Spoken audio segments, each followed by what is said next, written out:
Bonjour et bienvenue sur le serveur Imagicube, le serveur semi-vanilla. Aujourd'hui, on est là pour vous présenter notre nouveau datapack. Donc comme vous le savez, vous avez juste à vous connecter sur le serveur et vous pouvez profiter de certaines nouveautés directement intégrées. Donc vous venez avec la 1.16 et c'est bon. Et aujourd'hui, on va vous présenter du coup la nouvelle mise à jour, celle de la Spell Update. Qu'est-ce que c'est la Spell Update, Flame? Eh bien, pour résumer, on peut dire que la Spell Update, c'est une mise à jour qui rajoute plein de petits sorts, de petits utilitaires, qui permettent de rajouter des mécaniques, que ce soit PVP ou utilitaires pour la Ok, construction notamment, ok. qui permettent de rajouter des nouvelles petites choses. Donc par exemple, ce sont ces trois objets qu'on voit sur la table. Donc la boule de cristal, le sceptre et le parchemin qui sont du coup les trois objets sur lesquels tourne toute la magie.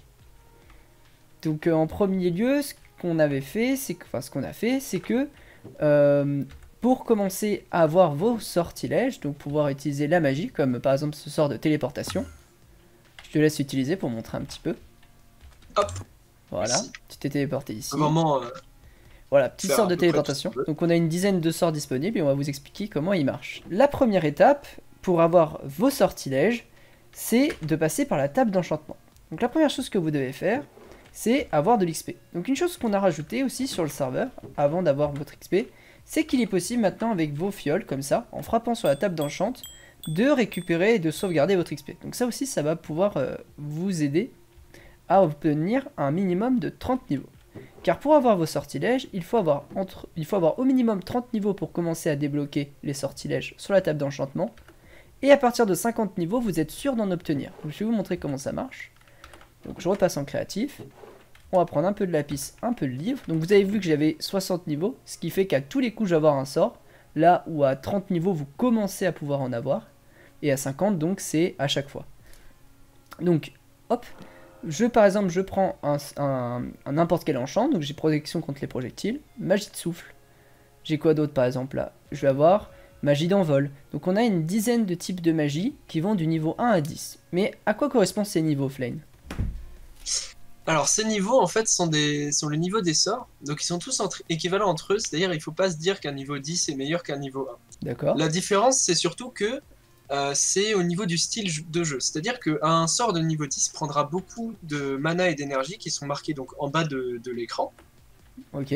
Et un niveau 1, on prendra que 2 ou 3, ce qui vous permettra de le spammer.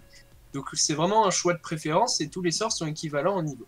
Donc d'un côté, c'est plutôt des sorts qu'on va mettre de temps en temps mais qui auront des conséquences lourdes. Et de l'autre, ça sera des sorts qu'on pourra vraiment utiliser de façon vive et régulière. C'est exactement ça, tu as très bien compris. Ok, très bien. Et bien pour la suite, une fois que vous avez votre sortilège, donc votre sort, donc la magie, voilà, envol souffle, va falloir lui mettre une méthode d'application. Donc en fait, il y a trois méthodes d'application. Soit vous le faites sur vous-même, par exemple un sort de téléportation sur vous-même, c'est vous qui allez vous téléporter. Un sceptre, ça sera la personne que vous allez toucher. En fait, le sceptre va envoyer un rayon laser sur votre adversaire, donc en projectile, et ça le téléportera à l'endroit voulu. Et ensuite la boule de cristal qui permet de mettre une zone autour de vous et qui téléportera les joueurs autour de vous. Et ça marche pour tous les effets. Le parchemin de feu va vous enflammer, le sceptre de feu va envoyer du feu sur un joueur spécifique, et la boule de cristal de feu va permettre d'enflammer tous vos adversaires autour. Donc comment on fait pour avoir ces trois objets? La première chose, c'est de crafter ce qu'on appelle le fragment de l'end. Donc vous prenez 4 larmes de gaz, 4 ender pearls, vous mettez après 4 fragments de l'end autour d'un papier, d'un bâton ou de verre, et vous obtiendrez l'un des trois objets.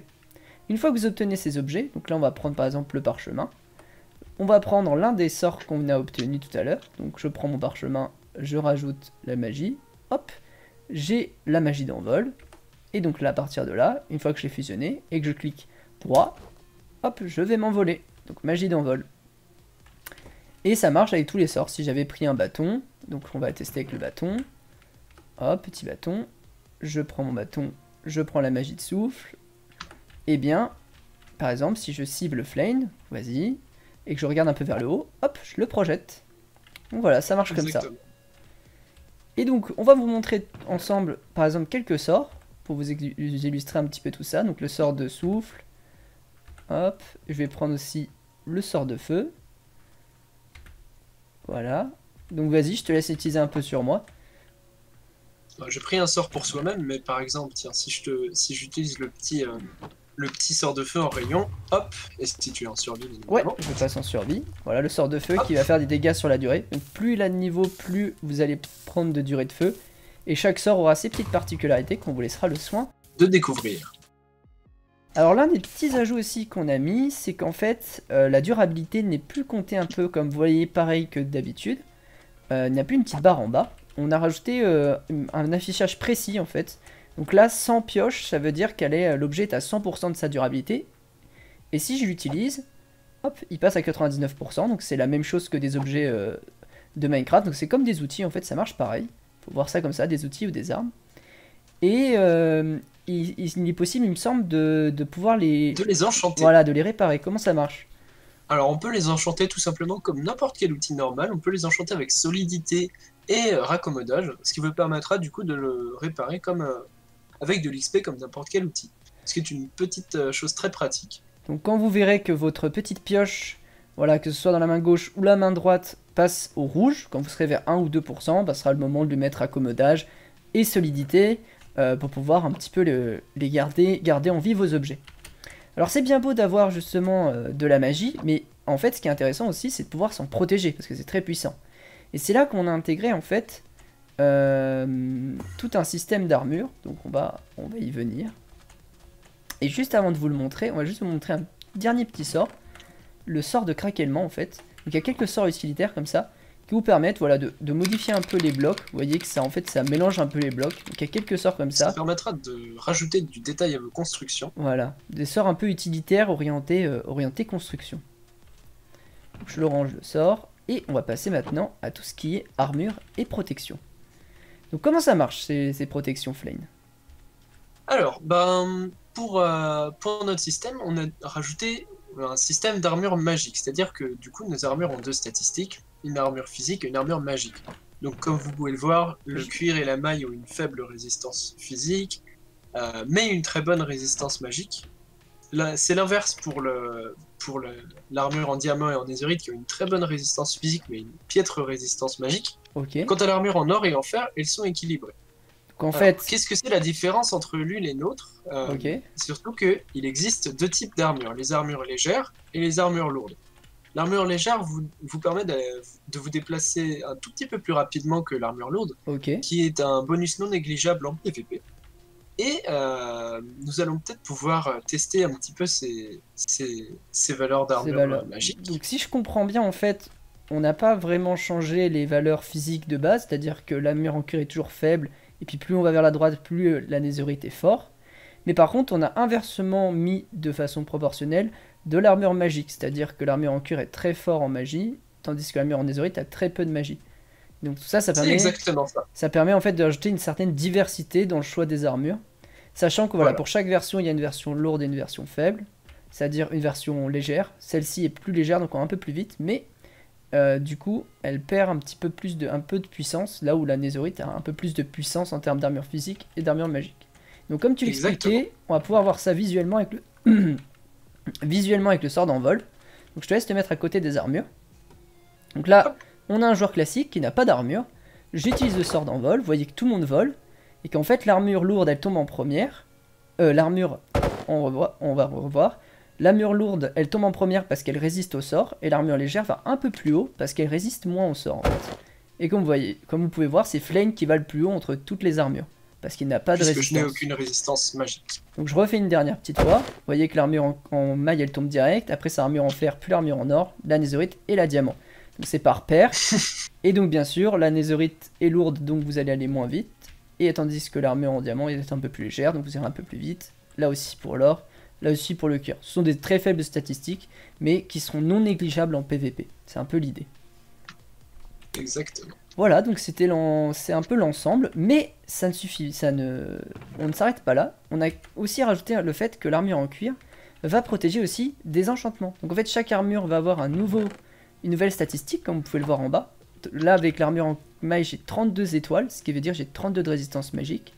Et donc, par exemple, si j'ai un joueur en face de moi, voilà, un petit recul, il arrive là-bas. Maintenant, s'il prend une armure en cuir, par exemple, et que je le frappe, il va aller beaucoup moins loin. Et donc voilà, au final, l'armure en cuir peut aussi contrer, il me semble, tranchant, c'est ça? Exactement, tranchant et aura de feu qui seront du coup réduits par l'armure, par la résistance magique, ce qui permet un petit peu de buffer, de redonner de l'intérêt à ces armures qui sont très peu puissantes, puisque du Mhm. coup les enchantements donnés par les joueurs seront beaucoup moins puissants. Donc l'idée c'est de proposer voilà, une certaine palette de diversité afin que vous puissiez vous aussi avoir votre style de jeu et en fait créer voilà, une sorte de diversité dans le combat. Et c'est un peu la volonté qu'on a essayé de mettre en place. Voilà ce que ça donne en jeu. Donc mon adversaire, mes sortilèges. Donc je peux tout simplement par exemple lui envoyer un petit sort de feu avec la boule. Et lui il peut me faire des sorts d'éclair. Vas-y fais-en un pour voir. Petit sort d'éclair. Hop, Aïe, voilà. je suis tombé. Après moi je peux faire un sort de souffle. Je peux même par exemple utiliser mes élytras, c'est-à-dire hop. Et utiliser souffle pour m'envoler avec moi-même, reprendre la boule. Et puis hop, petite attaque aérienne. Et hop, vous voyez, je l'ai touché. Hop, bah il est dans l'eau. Et voilà, je le touche grâce à ce sort à distance. Comme ça, on peut faire des petits combats d'Elytra. Et puis par contre, si j'ai mon bouclier, vas-y, essaye de me taper avec un Ouais. sort. Vous Oups. voyez, ça contre le sort en fait. Si t'en refais, moi Pardon, aussi, je peux excuse-moi. refaire le. Ça Hop, ça me contre. le réduit, en tout cas. Oui, ça le réduit. Ça le réduit, c'est vrai. Et avec mon armure en maille, c'est sûr que ça réduit vachement. Parce que c'est une très bonne armure contre la magie. Et là, bien sûr, si j'ai envie, je peux hop, utiliser souffle. Et on peut faire des petits combats Petit aériens combat aérien, ouais. Hop, petit grâce sort au de sort boule de feu. Hop, et hop, j'ai réussi à te toucher difficile avec de souffle. toucher comme ça. Et Hop, je pense que je vais pas tarder à mourir. Ah bah voilà. en effet. En tout cas, on espère que cette vidéo aura été claire. On espère aussi vous voir nombreux. Sachez que pour nous rejoindre, il suffit de faire une petite présentation dans le Discord de ce que vous avez fait en jeu et ce que vous espérez faire sur le serveur. Qui vous êtes, hein, c'est assez libre. Il suffit juste voilà, de faire votre petite présentation et puis on vous rajoutera. On espère en tout cas vous voir nombreux. Puis est-ce que tu as quelque chose à rajouter, Flame? Eh bien, non, je crois que mon ami, tu as tout dit. Parfait. Eh bien, d'ici là, bon jeu et chers amis, à bientôt sur Imagicube.